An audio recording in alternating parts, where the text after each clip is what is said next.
Perkenalkan, nama saya Madya Chandri Maharani Sukmadewi. Di sini saya akan mengulas materi EYD, Ejaan Bahasa Indonesia yang disempurnakan. Pertama-tama, saya akan menjelaskan bab 1, yaitu tentang penggunaan huruf. Di poin F terdapat huruf kapital. Huruf kapital digunakan sebagai huruf pertama unsur nama orang, termasuk julukan. Misalnya Amir Hamzah. A-nya itu huruf besar dan Hamzah pada huruf H-nya itu huruf besar. Huruf kapital digunakan pada nama orang seperti pada nama teori, hukum, dan rumus, seperti teori Darwin dan rumus Pythagoras. Huruf kapital digunakan sebagai huruf pertama dalam hal tertentu yang berkaitan dengan nama-nama agama, kitab suci, dan Tuhan, termasuk sebutan dan kata ganti Tuhan serta singkatan nama Tuhan. Misalnya seperti Buddha, Al-Quran, Hindu, Alkitab, dan lain-lain. Huruf kapital digunakan untuk nama geografi yang menyatakan asal daerah, misalnya batik Cirebon, bubur Manado, film Indonesia, soto Banjar, dan tari Bali. Di sini saya akan menjelaskan materi bab 2, yaitu tentang penulisan kata. Terdapat di poin F, yaitu tentang singkatan.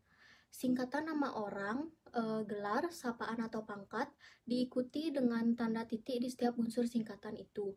Misalnya A.H. Nasution.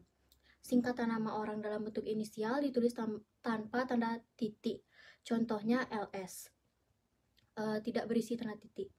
Singkatan termasuk akronim yang terdiri atas huruf awal. Setiap kata ditulis dengan huruf kapital tanpa tanda titik, misalnya KTP, PGRI, NKRI, dan lain-lainnya. Selanjutnya pada poin H terdapat kata ganti ku, kau, ku, mu, dan nya. Kata ganti ku dan kau ditulis serangkaian kata dengan kata yang mengikutinya, sedangkan ku, mu, dan nya ditulis serangkai dengan kata yang mendahulunya. Misalnya, rumah itu telah kujual. Majalah ini boleh kau baca. Bukuku, bukumu, dan bukunya tersimpan di perpustakaan. Rumahnya sedang diperbaiki. Di poin I terdapat kata sandang si dan sang. Poin pertama, kata si dan sang ditulis terpisah dari kata yang mengikutinya. Misalnya, kita harus berserah diri kepada sang pencipta. Di bab 3 terdapat penggunaan tanda baca. Di poin A terdapat tanda titik. Tanda titik digunakan pada akhir kalimat pernyataan, misalnya mereka duduk di sana, titik. Dia akan datang pada pertemuan itu, titik. Tanda titik digunakan di belakang angka atau huruf dalam suatu daftar, perincian, tabel, atau bagan. Contoh penggunaan tanda titik dalam daftar yaitu A titik bahasa Indonesia, di bawahnya terdapat 1 titik kedudukan, 2 titik fungsi, begitupun seterusnya. Di poin ke G ada tanda tanya.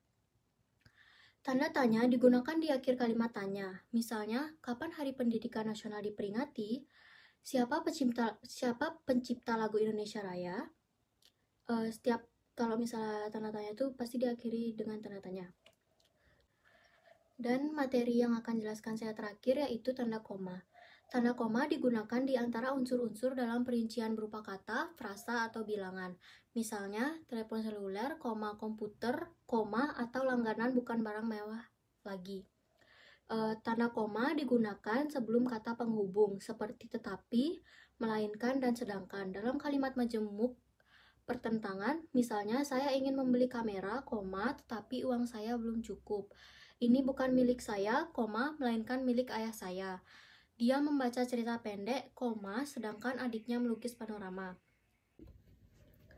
Sekian materi EYD yang bisa saya sampaikan. Mohon maaf apabila ada kesalahan kata atau pengucapan. Terima kasih.